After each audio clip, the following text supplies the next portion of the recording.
요한복음 8장 12절부터 20절까지 지난주에 이 말씀을 교제하려고 했는데 12절에서 시간을 많이 뺏겨서 오늘 다시 교제하겠습니다. 지난주에는 나를 따르는 자는 이라는 제목이었는데 오늘은 하나님을 안다는 것은 이라는 제목으로 교제하겠습니다. 하나님을 아는 것이 도대체 무엇일까? 정말 우리가 하나님을 안다고 할 수 있을까? 그 안다는 것은 내가 하나님을 알 뿐 아니라 하나님도 나를 안다는 것인데 그런 하나님이 나를 아시고 내가 하나님을 알고 하는 그 관계 속에 있는지 이것에 대해서 교제하겠습니다. 지난주에 예수님을 따르는 자, 나를 따르는 자는 어둠에 다니지 아니고 생명의 빛에 거하리라는 그 말씀에서 그 따른다는 그 단어의 동사가 그 현재 분사로 계속적인 것을 의미한다고 말씀드렸고, 그리고 그 의미는 이제 5가지를 이제 말씀드렸습니다. 여기 칠판에 적어놨는데, 첫째는 그 군인이 그 상관의 명령, 그 군대 대장의 명령을 따르는 그 부하 군인, 그러니까 하급병으로서 그 군대 대장의 명령을 따르는 것은 절대적입니다. 그러니까 그것은 죽느냐 사느냐 하는 문제입니다. 자기만 살고 자기만 죽는 것이 아니라 그 부하 직원이 군대 대장의 말을 듣지 않으면 전체 군인이 그 부대원이 뭐 소대든 중대든 전체가 다가 죽을 수 있는 그런 위급한 상황에서 명령을 불순종한다는 것은 너무나 끔찍한 결과가 주어지는 것입니다. 그래서 이것이 그 군대 대장의 말씀을 듣는 것, 그분이 우리 주님이시죠. 주님이 우리의 군대 대장이신데 그분의 말씀을 내가 따르느냐 순종하느냐는 그런 문제입니다. 그리고 두 번째는 종이 주인의 명령을 순종하는 것. 우리에게는 지금 종이라는 개념이 없습니다. 뭐 노비도 없고 또 하인도 없고, 하지만 하나님은 이 세계가 질서 가운데 이제 운행되도록 하셨습니다. 그래서 어디든가 질서가 있습니다. 가정에서는 그 부모의 권위가 있고, 학교에서는 선생의 권위가 있고, 그리고 또 사회에서는 그 단체의 오너가 또 그 주인이죠. 그리고 한 나라에서는 또 대통령이 또 주인입니다. 이런 의미에서 그 종이 주인의 그 명령에 순종하는 것처럼 따르는 것을 얘기합니다. 그리고 또 하나는 이제 모사라고 했는데, 이것은 그 이스라엘이 왕일지라도 왕보다도 더 어떤 의미에서 실제적인 권력은 선지자에게 있었고 또 모사에게 있었습니다. 그래서 왕이 모사를 어떻게 쓰느냐에 따라서 왕의 그 목숨이 유지될 수도 있고, 또 아니면 간신의 그 속임수에 넘어가서 죽을 수도 있는 게 왕의 자리였습니다. 그래서 모사를 어떻게 쓰느냐가 중요했고, 그리고 이것은 어린아이 같은 심정으로 어리석고 미련한 자에게 지혜로운 자의 조언이 절대적이듯이 그 우리에게 있어서도 정말 모사, 카운셀러가 누구냐, 정말 주님이 우리의 카운셀러냐, 아니면은 세상의 여러 철학이나 세상에 믿지 않는 자들의 그 말이 더 우리를 인생을 좌우하느냐가 참 생각해 볼 문제라고 생각합니다. 그리고 또 하나 이제 선생입니다. 오늘날 사실 그 스승의 그 자리가 무너졌다라고 할 정도로 심각한 상황이 있습니다. 그래서 제 때만 하더라도 선생님의 말씀이 법이었습니다. 제자로서 또 학생으로서 스승의 말씀을 따르는 것은 당연했습니다. 이것이 그 성경에서 말씀하는 거, 그리고 또 우리에게 있어서 법이 있는데 그 법은 지켜도 되고 지키지 되지 않는 것이 아니라 법을 지키지 못하면 불법은 범죄입니다. 불법한 것은 죄가 되기 때문에 죄는 곧 불법이다. 요한일서에 그렇게 말씀하죠. 그러니까 이것은 우리가 예수님을 따르는 자는 이러한 의미라는 것입니다. 근데 이제 여기서 이제 오늘 이게 말씀에서 예수님이 이제 이렇게 말씀을 하셨는데 이제 13절 이제 누가 좀 마이크 잡고 좀 읽어주면 좋겠는데 13절 읽겠습니다. 시작. 바리새인들이 이르되 내가 너를 위하여 증언하니 내 증언은 참되지 아니할까.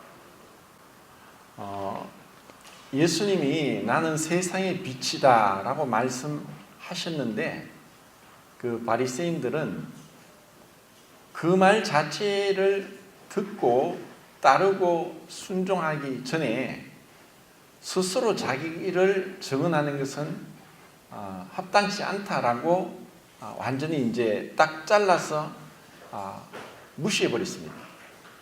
이제 이런 대화를 우리는 잘 실감이 나지 않는데, 만약에 이제 우리가 대화를 하는 중에 누가 어떤 얘기를 했는데 그 자리에서 어떻게 믿어? 거짓말이야. 믿을 수 없어. 이 말하고 똑같은 거예요.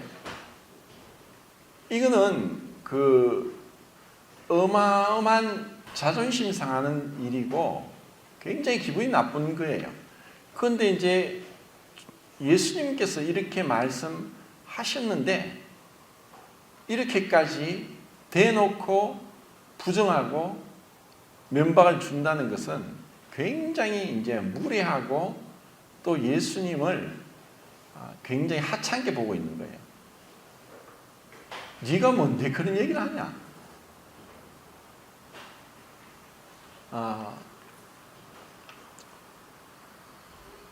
여기서 이제 바리새인들의 그 태도를 보면서 사실 우리에게도 어떻게 보면은 그런 예수님에 대한 어떤 존중, 경외가 없으면은 우리가 하나님의 말씀을 듣고서도 충분히 그럴 수 있는 자다라고 생각하게 됩니다. 사무엘상의 2장에서도 나를 존중하는 자를 내가 존중히 여기겠다. 나를 멸시하는 자를 경멸히 여기겠다. 인격과 인격의 관계에 있어서 이와 같은 일이 일어납니다. 내가 누구를 존중하면 존중을 여긴 받습니다. 그런데 사람들이 왜 인간 관계에 있어 상처를 입느냐? 사실 무시하는 거예요. 그러면 이런 무시를 받으면 그런 사람들이 똑같이 무시를 하는 거예요. 그래서 인간 관계가 파탄이 납니다. 이것은 참 슬픈 일입니다. 이렇게 그러면 이제 이 바리새인들의 이 태도는 왜 그렇게 나왔을까? 한마디로 이제 교만합니다. 교만. 그 교만은 내가 너보다 낫다 하고 상대방을 완전히 무시하는 거죠.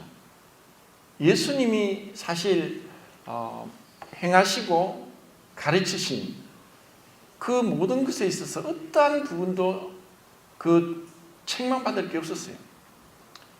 근데 우리는 바로 앞에서 음행중에 잡힌 여자를 주님께서 어떻게 대하시는가를 보게 될 때, 주님께서 너희 중에 죄 없는 자가 먼저 돌로 치라고 했을 때 나이 든 사람부터 하나씩 떠나갔습니다.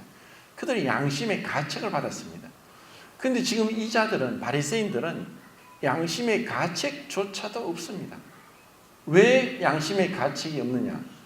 그 양심의 소리를 들지도 못할 정도로 그들은 교만하기 때문입니다.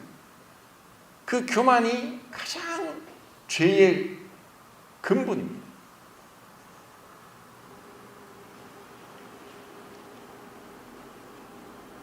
우리가 만약에 대화 중에 이런 식으로 했다고 하면은 당장 싸움이 나고 다시는 보지 않을 겁니다.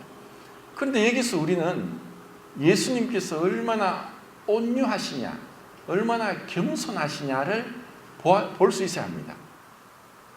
이렇게 대놓고 무시하고 그 말을 부정하고 그리고 믿지 못하겠다. 사람이 그 신명기 19장 15절을 보면은 어떤 죄에 대해서 두세 사람으로 증언할 것이요 라고 하셨어요. 그러니까 예수님이 지금 이렇게 말씀을 하시는 데 있어서 그들은 율법적으로 율법에서 정인은 최소한 2명이다. 그래서 2-3명이 정인이 있어야 되는데 예수님은 나는 세상의 빛이다 라고 하신 것에 대해서 그들은 그 말을 어떻게 믿느냐. 정인이 없는데 자기가 자기를 증언한 것은 합당치 않다라고 어떻게 보면 그들의 논리가 황당하고 그리고 전혀 근거가 없는 것이 아니라 분명히 율법에 기록된 대로 그 정인이 되기 위해서 2명이 있어야 되는데 지금 예수님이 이렇게 말씀하시지만 제자들이 그 말씀에 대해서 함께 그 얘기를 할 만한 그런 상황도 되지 않고 그런 말씀도 아닙니다. 그들 중에 누구도 제자들일지라도 나는 세상의 빛이라고 할 수가 없습니다. 다만 마태복음 5장 14절에서 예수님이 너희는 세상의 빛이니 그것은 주님으로부터 위임받은 그 권한으로서 그 말씀대로 행할 때 그 세상의 빛이지 주님께서 내가 세상의 빛이다 하는 것과는 완전히 다른 것입니다. 이런 가운데 이제 계속 또 대화가 이어집니다. 14절 읽겠습니다. 14절 시작. 예수께서 대답하여 이르시되 내가 나를 위하여 증거하였고 내 증언이 참되니 나는 내가 어디서 오며 어디로 가는 것을 알거니와 너희는 내가 어디서 오며 어디로 가는 것을 알지 못하느니라. 이제 예수님께서 이제 내가 나를 증거해도 그것이 참인 것은 내가 어디서 와서 어디로 가는지 안다. 그런데 너희는 내가 어디서 와서 어디로 가는지 모르기 때문이다 라고 하시면서 그 말씀 가운데 예수님이 어디서 와서 어디로 가는지 그분은 어디서 왔습니까? 하나님께로부터 왔습니다. 그리고 어디로 갑니까? 하나님께로 가는 겁니다. 그런데 그 예수님을 모르기 때문에 그들이 감히 예수님을 향해서 네 증거가 옳지 않다라고 한 것입니다. 그러면 예수님께서 이렇게 행하시고 가르치시고 기적을 행하시고 모든 온 병자들을 다 고쳐주셨음에도 불구하고 그들이 믿지 않는 것은 무엇이겠습니까? 또 그들이 성경을 모른다고 할 수 없습니다. 여기 손을 놓고 그 앞에 5장을 보겠습니다. 5장 이제 31절부터 42절까지 조금 길지만 한번 읽어보겠습니다. 31절부터 42절까지 시작. 내가 만일 나를 위하여 증언하면 내 증언은 참되지 아니하되 나를 위하여 증언하시는 이가 따로 있으니 나를 위하여 증언하시는 그 증언이 참인 줄 아노라. 너희가 요한에게 사람을 보내매 요한이 진리에 대하여 증언하였느니라. 그러나 나는 사람에게서 증언을 취하지 아니하노라. 다만 이 말을 한 것은 너희로 구원을 받게 하려 함이니라. 요한은 켜서 비추이는 등불이라. 너희가 한때 그 빛의 증거의 있기를 원하여 거니와 내게는 요한의 증거보다 더 큰 증거가 있으니 아버지께서 내게 주사 있게 하시는 역사 곧 내가 하는 그 역사가 아버지께서 나를 보내신 것을 나를 위하여 증언하는 것이요 또한 나를 보내신 아버지께서 친히 나를 위하여 증언하셨느니라. 너희는 아무 때에도 그 음성을 듣지 못하였고 그 형상을 보지 못하였으며 그 말씀이 너희 속에 거하지 아니하니에는 그가 보내신 이를 믿지 아니하니라. 너희가 성경에서 영생을 얻는 줄 생각하고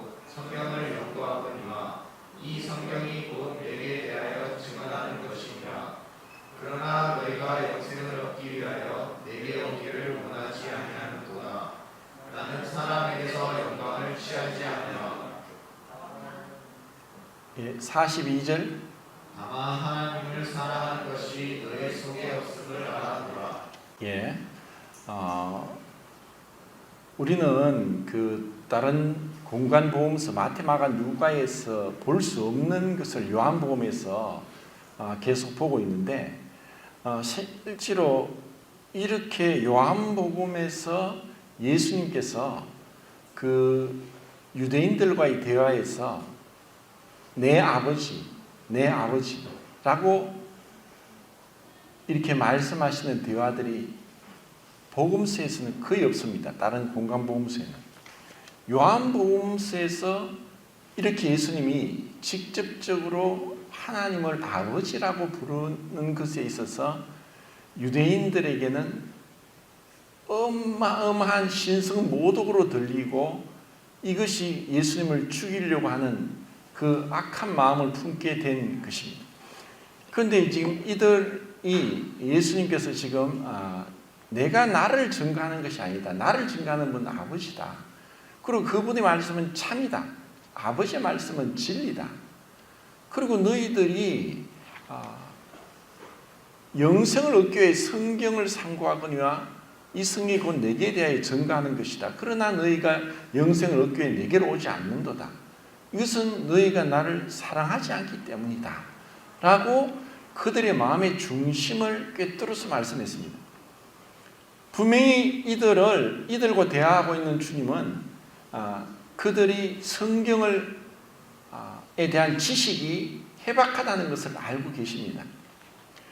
그리고 성경을 계속 읽고 연구하는 자들이었습니다. 영생을 얻고자 했습니다. 영생을 얻기 위해서 성경을 연구하는 자들이었습니다. 그런데 그들이 그 성경이 기록한 분, 그리고 성경을 기록하신 분, 그들에게 율법을 주신 분, 그분을 에게 오지 않는 거예요. 그것은 그들에게 사랑함이 없기 때문입니다. 그분을 사랑하지 않고서도 얼마든지 우리에게 있는 지식 욕구, 그리고 궁금함을 알고자 하는 이러한 것으로 인해서 유대인들처럼 그렇게 할 수도 있어요. 우리도 마찬가지입니다. 흔히 우리가 성경을 안다, 때로는 성경을 인용하기도 하고 내가 예수님 믿는 사람이다 하고 하지만, 정말 주님이 보시는 것은 그 성경에 대한 지식, 성경을 연구하고 성경에 대해서 밤낮으로 연구한다 할지라도 주님을 사랑하지 않고서도 그렇게 할 수 있다는 것을 아신다는 것입니다. 그러면 사랑하면은 요한복음에서 이제 믿는다는 그 단어가 명사형의 동사형으로 나온다고 말씀을 드렸고, 그것이 거의 90번 이상 나옵니다. 99번인가 이렇게 나오는데, 그 믿는다는 동사와 같은 의미로 또 우리에게 소개해 주는 것이 영접한다, 또 먹는다, 마신다, 본다, 안다, 가까이 한다, 따른다, 또 거한다, 사랑한다. 자, 이러한 의미로 믿는다는 그 단어의 의미를 여러 가지로 말씀하시는 거예요. 그러니까 그리고 그분을 믿는다는 것이 무엇인가? 이렇게 다양한 의미가 그 믿는다는 단어의 동사에 포함되어 있다는 것입니다. 이것은 누구나 들어도 이것은 믿는다는 것은 결국 믿음이 없이는 우리가 구원받지 못합니다. 그리고 믿는다는 것은 때로는 어려운 것 같지만 너무너무 쉬운 거예요. 먹고 마시는 것. 먹고 마시는 것은 갓난 아이들도 할 수 있는 거예요. 이건 인간의 기본 욕구이기 때문에 먹고 마시는 것뿐 아니라 본다는 것, 우리가 보고서 무언가를 사물을 인지합니다. 그래서 믿는다는 것은 보는 것이다. 그리고 들려야 한다. 나를 따르고 그 말씀에 거하고 영접한다, 마음으로 받아들이고 그리고 사랑한다. 이러한 다양한 의미로 지금 주님이 말씀하고 있는 거예요. 이제 다시 이제 8장에 돌아오셔서 이제 15절 읽겠습니다. 15절 8장 15절 시작. 너희는 육체를 따라 판단하나 나는 아무도 판단하지 아니하노라. 예수님이 이제 이렇게 말씀하신 것은 이 바리새인들이 외모로 판단한다는 것입니다. 그래서 이러한 그 외모로 판단하지만 나는 그렇게 판단하지 않는다.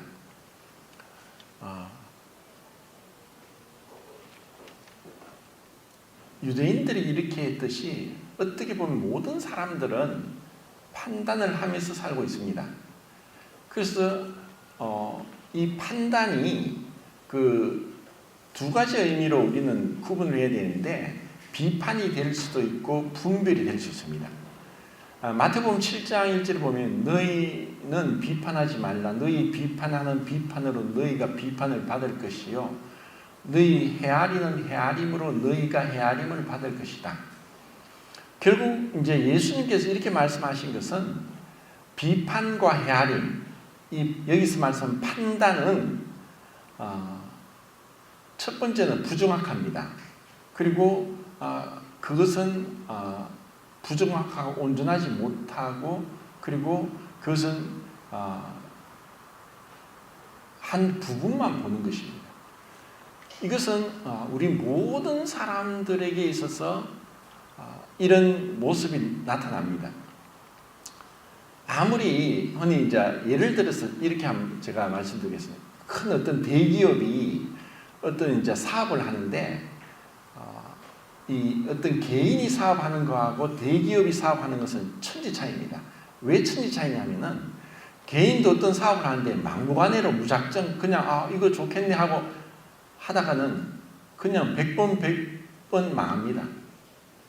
근데 대기업은 굉장히 이제 첫 번째 기업이라는 것은 이윤을 추구하는 것이기 때문에 이윤을 추구하는 회사이기 때문에 어떤 사업을 하기 전에 철저한 시장 조사 그리고 그 시장 조사를 하고 나서 그 아이템이 성공할지 말지 그리고 여기서 대한 장단점 그리고 다른 제품과 다른 회사와의 어떤 차별화 그리고 그 사업장을 내는 데 있어서도 그 사업장이 위치 선정, 인테리어 그리고 안에 대해서 어떤 여러 가지 어떤 그 이제 구성이나 또 아니면 그 직원들의 어떤 교육 상태, 청결 상태 그리고 어떤 뭐 간판 그리고 광고하는 것 정말 굉장히 철두철미하게 이런 것을 분석을 해서 사업을 합니다.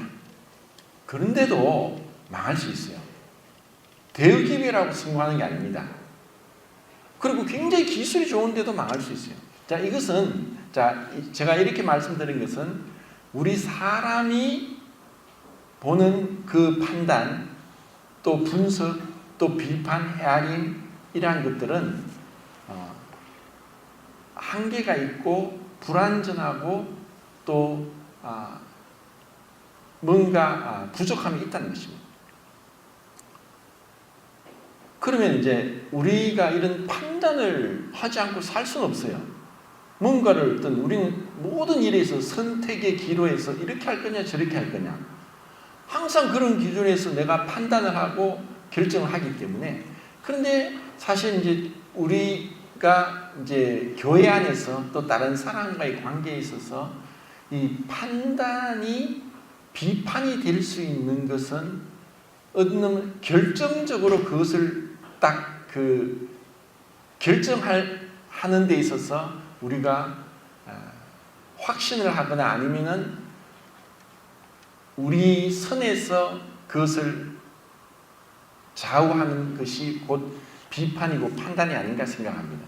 근데 그에 비해서 분별이라는 것은 우리가 사실 그 분별을 하고 그 이제 사람에 대해서 뭐 예를 들어 가지고 저 사람이 구원 받았는지 받지 않았는지를 분별하는 데 있어서 또 간증도 들어보고 또 아니면 상담도 하고 그리고 질문도 던져보면서 진짜 저 사람이 구원 받았는지 안 받았는지 분별을 하는 것이 필요합니다. 그리고 교회 안에서도 만약에 이제 교회 안에 어떤 직분자를 세우는데, 장로를 세우고 집사를 세우는데 분별 없이 그냥 무작정 그렇게 할 수는 없습니다.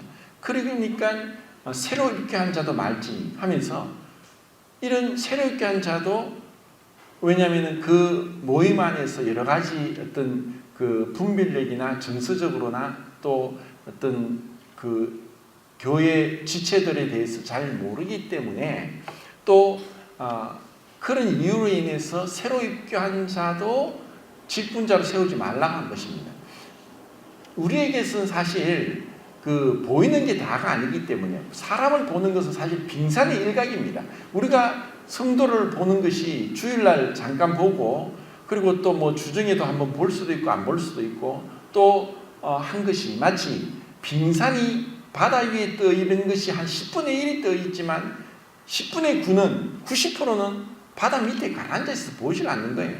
우리도 마찬가지인 거예요. 우리가 아무리 10년 20년 같이 생활해도 정말 그 사람하고 같이 살면서 그 사람의 어떤 그 생활 습관이나 또 남을 배려하고 자기를 부인하고 또 다른 사람을 위해서 희생하고 그리고 오래 참고 하는 이러한 것들을 경험하지 않으면은 그 사람의 말이나 행동으로 판단하는 것은 한계가 있고 부정확하다는 것입니다. 그런데 예수님이 향해서 이 바리새인들은 외모로 판단했습니다.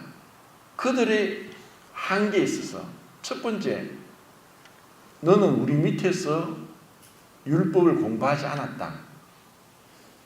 그들이 최고의 권력을, 종교 지도 체제 최고의 권력을 가지고 있으면서 예수님이 자기들이 정해놓은 종교 체계 안에 들어오지 않았고 배우지 않았다는 이유로 첫 번째 그거를 무시했습니다. 그리고 출신에 있어서 나사렛이라는 시골이고, 그리고 직업에 있어서 목수였고, 그리고 부와 명예에 있어서 가진 게 아무것도 없는,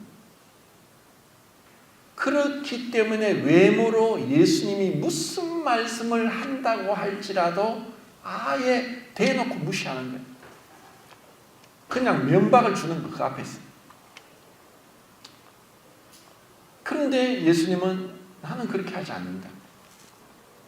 계속 예수님께서 내가 아버지와 함께 있다, 내가 혼자 있는 것이 아니라, 이 말은 내 말이 아니라 아버지 말씀이다. 그렇게, 왜 그렇게 하시느냐? 우리를 구원하기 위해서랍니다. 너희가 하나님을 음성을 들은 적 없지 않느냐? 어떻게 보면 구약시대에 하나님이 말씀하셨는데 천둥이 치고 번개가 치고 산이 울리고 하니까 이스라엘 백성이 뭐라고 했습니까? 두렵습니다. 무섭습니다. 죽을까 합니다. 제발 우리에게 말씀하지 마십시오. 그건 너무 두려운 거예요. 요한복음 1장 18절에서도 본래 하나님을 본 사람이 없으되, 그리고 모세도 나를 보고 살 자가 없다라고 모세에게 말씀하셨어요. 그리고 디모데전서 6장 15, 16절에도 하나님은 가까이 가지 못할 빛에 거하시고 아무 사람도 보지 못하고 볼 수 없는 자시니, 하나님이 만든 태양도 우리가 못 보는데 어떻게 하나님을 우리가 볼 수 있겠습니까? 그분이 말씀하신다면, 만약에 그분이 어떤 음성을 그대로 드러내면 우리는 그 얇은 귀에 고막이 터져서 죽을 수도 있습니다. 우리는 그런 자예요. 그런데도 주님이 이렇게 무시를 당하면서도 이들과 대화를 인내하시면서 온유하게, 겸손하게 그렇게 하시는 것은 그들을 구원하기 위해서는 그 길밖에 없는 거예요. 정말 그들을 구원하기 위한 구원자로 오셨고, 그분이 참 나는 처음부터 너에게 말하여 온 자다, 내가 너에게 율법을 주었다, 이렇게 말씀하시는데도 그들은 깨닫지 못하는 거예요. 눈이 가려져 있는 거예요. 왜? 외모로 판단하니까, 보이는 대로만 판단하니까. 그래서 이 보이는 대로만 판단하는 것이 얼마나 무서운지 모르는 거예요. 우리는 이것을 야고보서에도 그럽니다. 너희가 부자가 교회에 오니까 높은 자리에 앉으라 그러고, 가난하고 비치는 자 보면 네 저 밑에 앉아있으라 그러고. 우리는 어떻습니까? 사람을 차별해서는 안 되는 거예요. 근데 우리는 사람을 차별해요.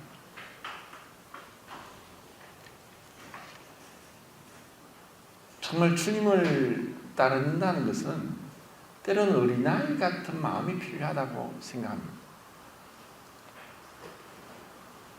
사람은 나이가 들수록 굉장히 계산적이고, 다르게 말하면 세속적이 되어갑니다. 내한테 이득이 될지 안 될지, 사회적인 에티켓이라고 하지만 처세술이 발달해서 주님 말씀대로는 간사한 거예요. 예수님이 나다나엘을 두고 말씀하시죠. 그 속에 간사한 것이 없다.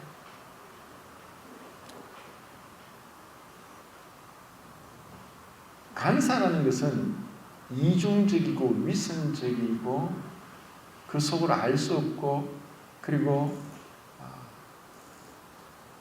때로는 아첨하는 말로서 사람을 호리기도 하지만 마치 사기꾼처럼 다른 속셈을 갖고 접근을 해서 이용을 하고, 그리고 이용 가치가 없으면 그냥 내뱉는 거예요. 주님이 그런 말씀을 하죠. 너희가 약대는 삼키고 하루살이는 걸러내는도다. 진짜 필요하면 삼키고 그렇지 않으면 걸러내는 거예요. 사실 이러한 모습이 어떤 의미에서는 제가 볼 때 유전적인 영향이 많고, 그리고 구원받고 나서도 이런 모습이 있을 수도 있다는 것을 제가 보게 됩니다. 그래서 사람들은 여러 가지로 이렇게 이제 분류가 되는데, 어리석고 무지한 사람, 정말 막무가내로 말이 잘 안 통하는 사람도 있고, 굉장히 똑똑하고 지혜롭고 지식이 많고 사리분별이 분명하고, 그리고 예의 범절이 분명한 그런 사람도 있습니다. 그런데 그런 외형적으로 나타나는 것도 있지만, 그 마음 중심에 그 어리석고 무지하고 배우지 못하고 또 성격이 급하고 이런 사람일지라도 순진함이 있을 수도 있고 그렇지 않을 수도 있습니다. 자, 예수님께서 제자들을 부르신 것을 볼 때 그들은 모두가 다 무식한 사람들이었습니다. 실수도 많고 덤벙대고, 그리고 함부로 말도 하고 지키지도 못하고 그런 자들이었는데도 그들에게 왜 그랬을까? 순전함이 있었습니다. 그 마음에 순전함이 있었다는 거예요. 간사한 것이 없다는 거예요.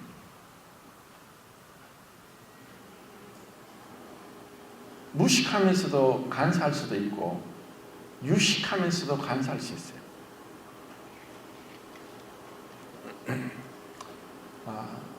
우리에게 참 은혜를 주셔서 정말 우리가 하나님 앞에서 어린아이처럼, 그리고 간사하지 않게 충성되게 그렇게 우리 자신이 변화되어 가기를 참 바랍니다. 저도 뭐 그렇게 길지 않은 시간 동안 목회를 하면서 많은 사람들을 대하게 되었고, 또 그들과 같이 또 신앙생활도 하고 있는데, 제일 마음이 아픈 것은 그렇습니다. 솔직하지 못한 것, 그리고 뭔가 다른 속셈이 있어서 겉과 속이 다른 것, 그럴 때 참 마음이 슬픈 거예요. 그런 사람들이 똑똑하고 분별도 판단도 빠르고 그리고 지식도 있고 하지만 진실되지 못하면 오래가지 못해요.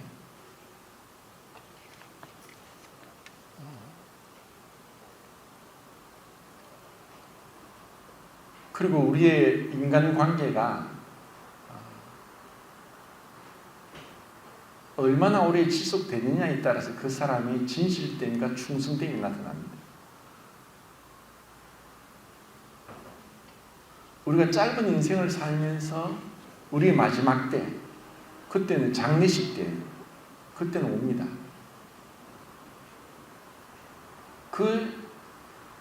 옛말에 그런 말이 있죠. 정성집에 개가 죽으면 조문객이 끊이지 않고 정성이 죽으면 팔이 한 마리 없다. 그런 말을 하죠. 정성집 개가 죽었는데 왜 그렇게 조문객이 끊이지 않고 옵니까?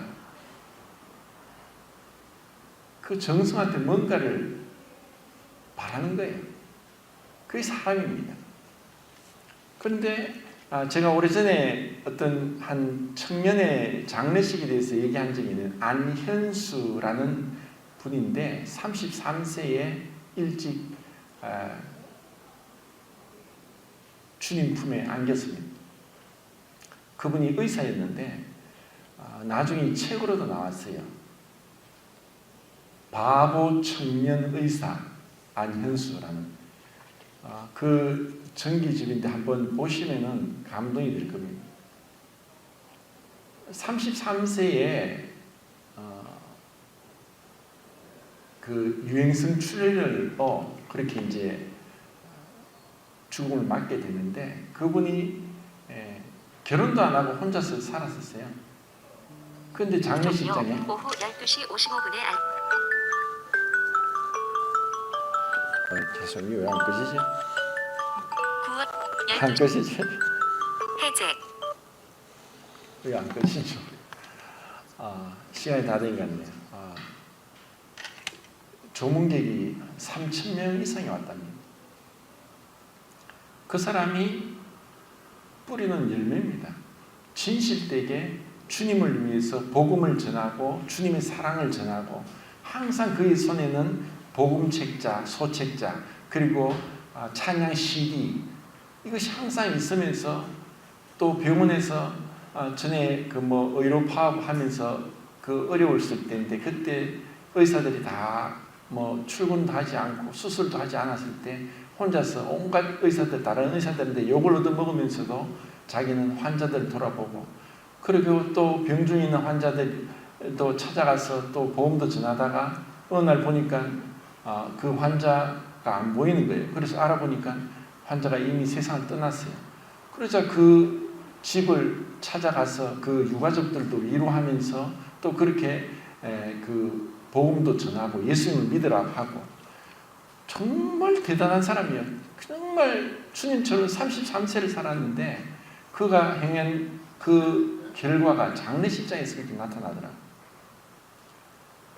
분명히 사람들한테 그렇게 귀함을 받으면 주님도 얼마나 기뻐하실까요? 우리가 얼마나 오래 사는가가 중요한 것이 아니라 얼마나 사람들과의 관계가 진실되고 인정받고 귀함을 받느냐가 중요한 거예요. 우리는 그런 삶을 살기를 갈망해야 돼요. 제가 20절까지 교제하려고 했는데 시간이 다 돼서 나머지는 이제 다음에 하고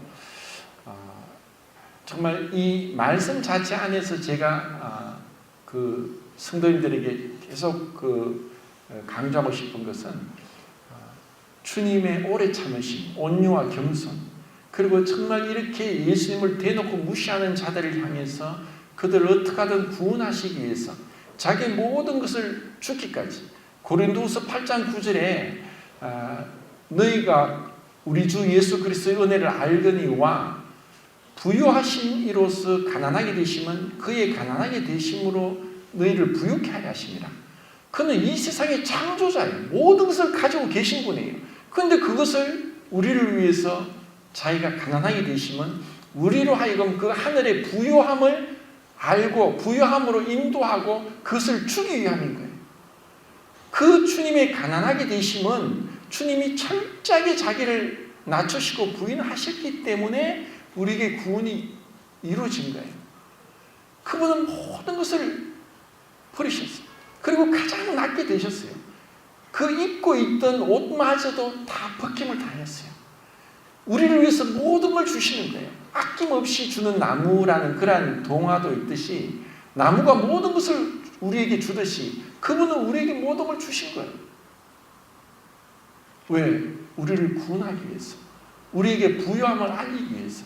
그래서 이런 관점에서 지금 주님의 그 대화를 보시면서 주님 앞에 더 순종하는 정말 제자로서 그리고 종으로서 그리고 군대 부하 직원으로서 그리고 정말 어리석은 자로서 그리고 그 입법자 되시는 분 앞에 우리가 법을 준행하는 주님을 따르는 그런 자가 참 되기를 바랍니다.